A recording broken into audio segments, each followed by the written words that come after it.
বিসমিল্লাহির রহমানির রহিম।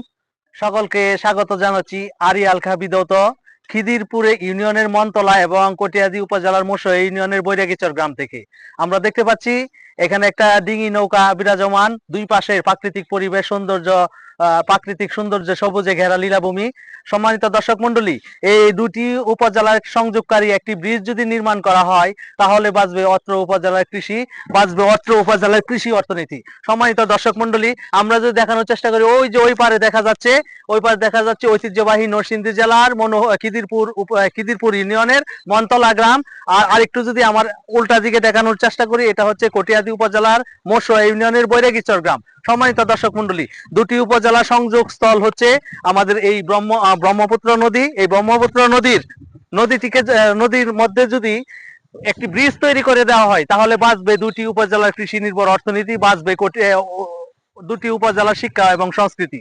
সম্মানিত দর্শক মন্ডলী, সবুজে ঘেরা নৈসর্গিক সৌন্দর্যের লীলাভূমি খ্যাত আমাদের এই বৈরাগীচর গ্রাম সবসময় কটিয়াদি উপজেলার জন্য একটি প্রসিদ্ধ গ্রাম।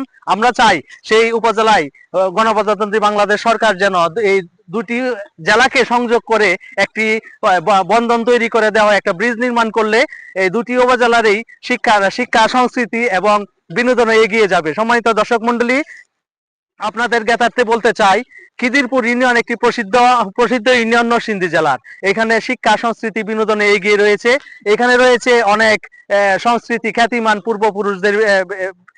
পূর্বপুরুষদের পদচারণা। সম্মানিত দর্শক মন্ডলী, এই দুটি উপজেলাকে যদি সংযোগে একটি ব্রিজ নির্মাণ করে দেওয়া হয় তাহলে বাঁচবে কৃষি নির্ভর অর্থনীতি, বাঁচবে শিক্ষা সংস্কৃতি ও ঐতিহ্যগত পরিবেশ। প্রিয় দর্শক, আমরা দেখতে পাচ্ছি ওই যে এখানে একজন চাচা বসে আছে। কটিয়াদি থেকে উনি যাবে হচ্ছে মনতলা, খিদিরপুর ইউনিয়নের মনতলাতে। উনি নৌকায় বসে আছে, আর একজন মাঝি ওইখানে তার হাল ধরছে। সম্মানিত দর্শক মন্ডলী, কত নৈসর্গিক সৌন্দর্য লীলাভূমিকা তো আমাদের এই মোশো ইউনিয়নের বৈরাগীচর গ্রাম, অপরদিকে হচ্ছে নরসিংদী জেলার মনতলা ইউনিয়ন।